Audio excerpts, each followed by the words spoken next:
sawi pahit yang sudah dijemur setengah kering, mau bikin sawi asin. Habis itu nanti mau dikasih garam, dipotong dulu. Nih, ini jemur.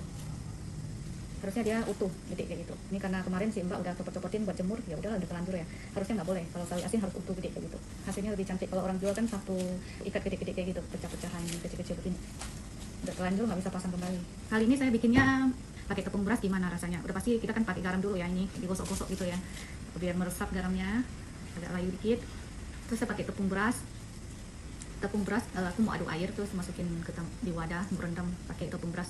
Kalau biasanya saya bikin beras direndam dulu, direndam sebentar beberapa jam, udah agak ngembang saya blender, saya ambil airnya untuk bikin sawi asin ini.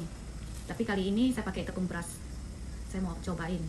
Bisa pakai cucian air beras juga guys, cucian air beras kita buang dulu yang pertama kali kan agak kotor gitu ya kalau pertama kali ya. Kedua ketiga kita ambil ditampung, kita boleh bikin sawi asin nanti direndam. Ini saya gosok sawinya dengan garam, supaya garamnya lebih meresap ke sawi. Jangan sampai hancur juga sawinya, sebentar aja. Harusnya sawi yang besar, kita potong sedikit kepalanya, habis itu dibelah dan dicuci guys. Belah dua aja terus dijemur. Baru kali ini saya bikin dicopotin kecil-kecil begini. Sekarang tinggal rendam.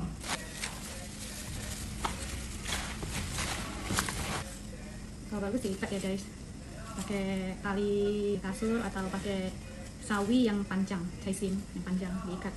Kalau ini kan pendek, ini susah ikatnya, jadi saya ikat lagi. Kalau diikat, jadi dia nggak naik-naik terus guys.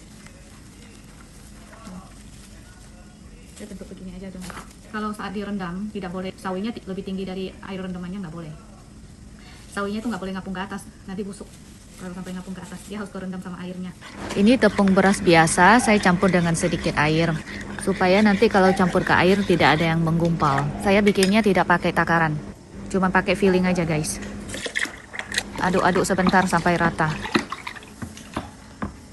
Sawi ini sudah diberi garam duluan, terus terakhir saya tambahkan sedikit garam lagi.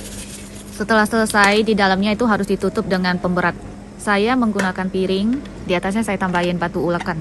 Saya lihat sawinya masih ngapung, akhirnya terakhir saya tambahkan pakai baskom. Baskom yang agak tinggi, saya isiin air, taruh di atasnya piring, supaya lebih berat. Karena sawi ini tidak boleh sedikit pun mengapung ke atas. Ada sedikit aja mengapung ke atas, akan busuk atau jamuran. Rendam 2 minggu baru dibuka. 2 minggu sudah pas.